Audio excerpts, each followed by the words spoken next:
کہانی کا آغاز ایک لرزہ خیز آواز سے ہوتا ہے۔ نائرا نامی ایک لڑکی کی ریکارڈنگ گونجتی ہے۔ اگر تم یہ سن رہے ہو تو شاید میں اب اس دنیا میں نہیں رہی، یا پھر میں اکیلی نہیں ہوں۔ سالہ نائرا ممبئی میں رہتی ہے اور اسے خوفناک قصے جمع کرنے کا جنون ہے۔ وہ اسکیری پمپکن نامی ایک پوڈ کاسٹ چلاتی ہے۔ اسے بنگال کے ایک دور افتادہ گاؤں شونارپور سے اندرایانی نامی خاتون کا ای میل ملتا ہے، جس میں شاخ چنی، ایک شادی شدہ عورت کی بھٹکتی ہوئی روح کا تذکرہ ہوتا ہے۔ نائرا اس سچائی کی تلاش میں بنگال روانہ ہو جاتی ہے۔ ماضی کی تلخ داستان۔ گاؤں پہنچ کر نائرا کی ملاقات اندرایانی سے ہوتی ہے، جو ایک اسکول ٹیچر ہے۔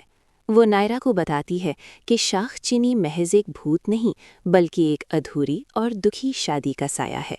برسوں پہلے یہاں کلیانی نامی ایک خوبصورت عورت رہتی تھی، جس کا شوہر چندن ایک شرابی اور ظالم انسان تھا۔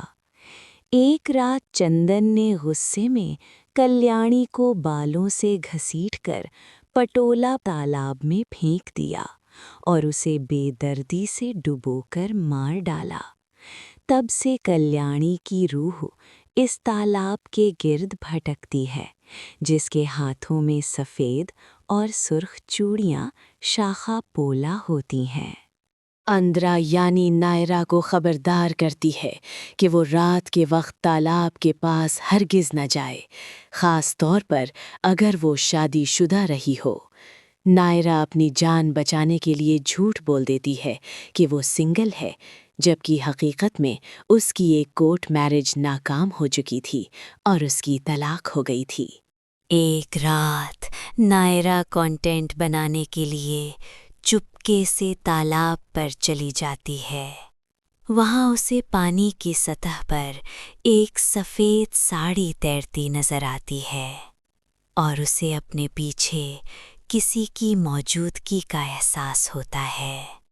جب وہ ڈر کر اپنے کمرے میں واپس آتی ہے اور اپنا بیگ کھولتی ہے تو اس میں سے وہی سفید اور سرخ چوڑیاں نکلتی ہیں جو برف کی طرح ٹھنڈی ہوتی ہیں۔ اندرایانی یہ دیکھ کر سمجھ جاتی ہے کہ شاخ چنی نے نائرا کو اپنا ہدف بنا لیا ہے، کیونکہ اس نے اپنی ازدواجی حیثیت کے بارے میں جھوٹ بولا تھا۔ حالات بگڑتے دیکھ کر نائرا کو گاؤں کے پنڈت ہردھن کے پاس لے جایا جاتا ہے۔ پنڈت اسے تالاب پر بلا کر ایک خاص پوجا کرنے کا کہتا ہے تاکہ روح کو قید کیا جا سکے۔ لیکن جیسے ہی پوجا شروع ہوتی ہے، شاخ چنی کا سایہ نائرا کے جسم میں سما جاتا ہے۔ نائرا کی زبان سے روح بول پڑتی ہے کہ اصل شیطان یہ پنڈت ہے۔ یہ پنڈت ہر سال گاؤں کی کسی نہ کسی عورت کو بلی یعنی قربانی کے نام پر تالاب میں ڈبو دیتا ہے تاکہ گاؤں والوں پر اپنا رعب اور خوف برقرار رکھ سکے۔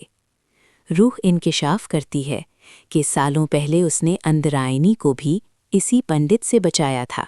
پنڈت غصے میں نائرا جس پر روح سوار تھی کو مارنے کی کوشش کرتا ہے، لیکن اچانک تالاب کے گدلے پانی سے درجنوں غیبی ہاتھ نکلتے ہیں۔ وہ ہاتھ پنڈت کو ٹانگوں سے پکڑ کر تالاب کی گہرائیوں میں کھینچ لیتے ہیں اور پنڈت اپنے ہی گناہوں کی سزا پاتے ہوئے ڈوب کر مر جاتا ہے۔ اگلی صبح سب کچھ بظاہر پرسکون ہو جاتا ہے۔ نائرا ٹرین میں بیٹھ کر واپس جا رہی ہوتی ہے۔ جب وہ اپنا ریکارڈر آن کرتی ہے تو اس میں ایسی باتیں ریکارڈ ہوتی ہیں جو اس نے ہوش و حواس میں کبھی کہیں ہی نہیں تھیں۔ وہ سمجھ جاتی ہے کہ شاخ چنی اب بھی اس کے ساتھ ہے، یا شاید وہ اب اس کی آواز بن چکی ہے۔ خلاصہ: یہ کہانی صرف خوف کی نہیں، بلکہ عورتوں پر ہونے والے مظالم اور معاشرے کے چھپے ہوئے درندوں کو بے نقاب کرنے کی داستان ہے۔